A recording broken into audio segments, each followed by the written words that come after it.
Sindikatat e punonjësve të sektorit publik në Kosovë vlerësojnë se paga 13, e cila për herë të parë pritet të ekzekutohet në fund të muajit mars, nuk po shihet domosdoshmërisht si shtimi fuqisë blerëse. Kryetari i sindikatës së zjarfikësve Muharrem Beka thotë se kjo pagesë e zbut sadopak situatën, por nuk mjafton për të përballuar shpenzimet mujore. Është një hyrë që sadopak i zbut situatën, mirë po nuk e di sa do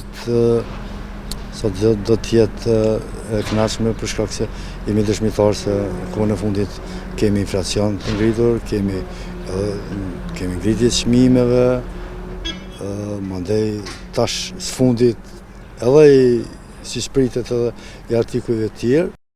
E kryetari i sindikatës së bashkuar të arsimit, Raman Jasharaj, thotë se realizimi i pagës së 13 është një hap pozitiv, por ndikimi i saj do të jetë i kufizuar për shkak të rritjes së çmimeve. Në këtë kohë kur kemi ngritje të vazhdueshme të çmimeve, kjo do të jetë ndihmëse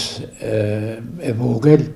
karshi ngritjes së çmimeve dhe konsideroj se më mirë do të ishte mbase të ngriteshin pagat, sepse ato do të ishin një ngritje e përhershme, kurse kjo është një ndihmë një momenti dhe do t'ju shkoj kolegëve të mi që nga qërë dhe universitet, po edhe tërë sektorit publik, do t'ju shkoj në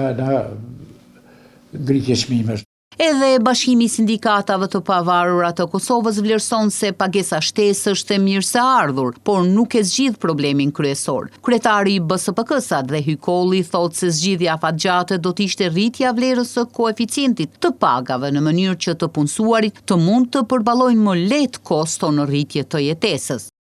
Mirë se ardhur për arsye se ke çmimet, domethënë janë ngrit. Mirë po shqetësimi jonë si BSPK është shumë i madh se ne do të ulim edhe të diskutojmë për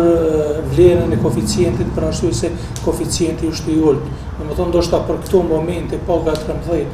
është e mirë se ardhur, mirë po kjo është bisedu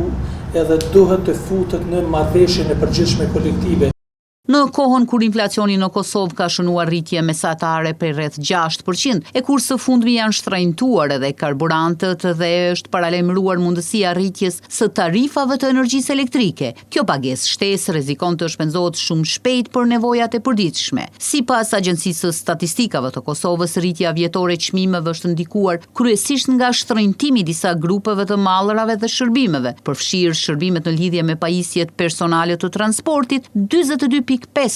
biletat e fluturimeve 39%, si dhe furnizimi me ujë dhe shërbime të tjera që lidhen me vendbanimin 33.4%.